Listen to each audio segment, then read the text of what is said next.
ഇപ്പോൾ നമ്മൾ തയ്യാറാക്കാൻ പോകുന്നത് ബീട്രൂട്ട് കിച്ചടിയാണ്. അപ്പോൾ അതിന് വേണ്ട സാധനങ്ങൾ എന്തൊക്കെയാണെന്ന് നമുക്ക് നോക്കാം. ബീട്രൂട്ട് ഗ്രേറ്റ് ചെയ്ത് വെച്ചിരിക്കുന്നത് 2 എണ്ണം, തൈര് ആവശ്യത്തിന്, തേങ്ങ, പച്ചമുളക്, കടുക്, ഉപ്പ് ആവശ്യത്തിന്, വറ്റൽമുളക്. ഇനി ഇതെങ്ങനെയാണ് പ്രിപ്പയർ ചെയ്യുന്നത് നമുക്ക് നോക്കാം. ആദ്യം നമുക്ക് പച്ചമുളകും തേങ്ങയും കൂടെ മിക്സിയിൽ നന്നായിട്ട് അരച്ചെടുക്കാം. നമ്മുടെ ബീട്രൂട്ട് കിച്ചടി തയ്യാറാക്കാനുള്ള അടുപ്പിൽ ചട്ടി വെച്ചു. അതിലേക്ക് എണ്ണ ഒഴിക്കാം.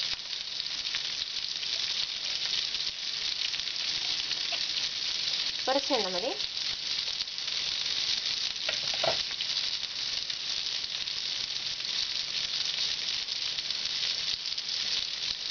എണ്ണ ചൂടായി വരുമ്പോഴേക്കും നമുക്ക് ബീട്രൂട്ട് ഗ്രേറ്റ് ചെയ്ത് വെച്ചിരിക്കുന്നത് ആഡ് ചെയ്യാം.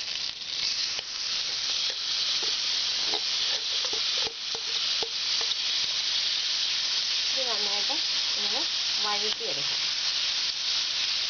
ഒട്ടും വെള്ളം ചേർക്കാതെ ഇതിൻ്റെ ആ ഒരു ബീട്രൂട്ടിന് ഉള്ള വെള്ളത്തിലും എണ്ണയിലും വേണം അത് വെന്ത് വരാനായിട്ട്.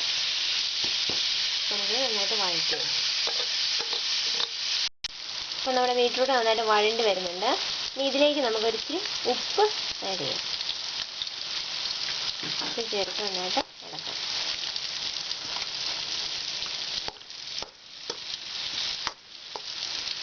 ഇത്തിരി കൂടെ നന്നായിട്ട് വഴലുന്ന വരെ ഇളക്കി കൊടുക്കും. ബീട്രൂട്ട് നന്നായിട്ട് വഴണ്ട് വന്നിട്ടുണ്ട്. ഇനി ഇതിലേക്ക് നമുക്ക് അരച്ചു വെച്ചിരിക്കുന്ന തേങ്ങയും പച്ചമുളകും കൂടെ ആഡ് ചെയ്യാം.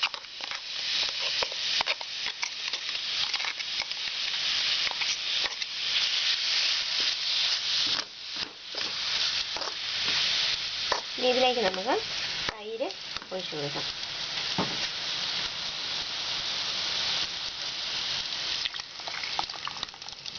ആവശ്യത്തിന് തൈര് ഒഴിച്ചു കൊടുക്കാം.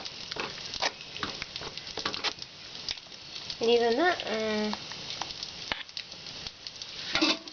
തിളച്ചു പോകരുത്. ചെറുതായിട്ടൊന്ന് തിളയ്ക്കാനായിട്ട് വരുന്ന സമയത്ത് നമുക്കിത് ഓഫ് ചെയ്യാം.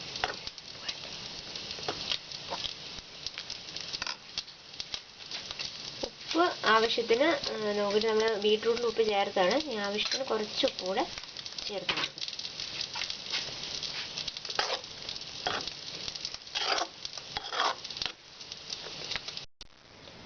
കിച്ചടിക്ക് വേണ്ടിയിട്ട് കടുക് താളിക്കാനായിട്ട് നമുക്ക് എണ്ണ ഒഴിച്ച് ചൂടാക്കാം.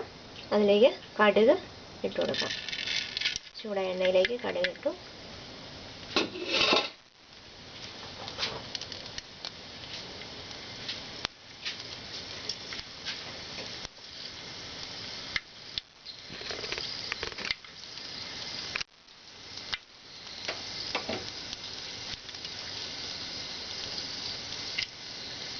കടുക് പൊട്ടി വരുന്നുണ്ട്.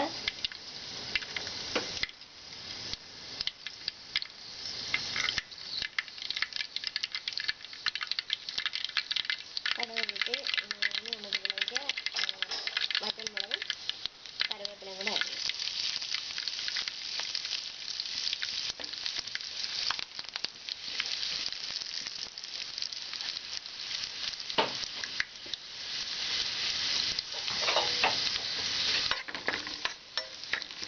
ചെറുതായിട്ടൊന്ന് മൂക്കുന്ന വരെ ഇളക്കി കൊടുക്കും.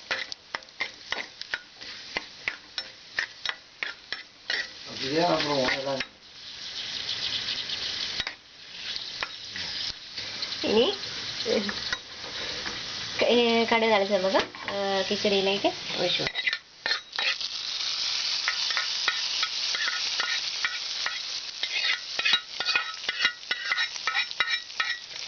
നന്നായിട്ട് ഇളക്കി യോജിക്കും.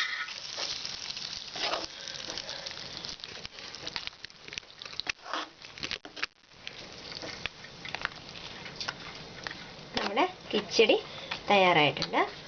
ഇതാണ് ബീട്രൂട്ട് കിച്ചടി.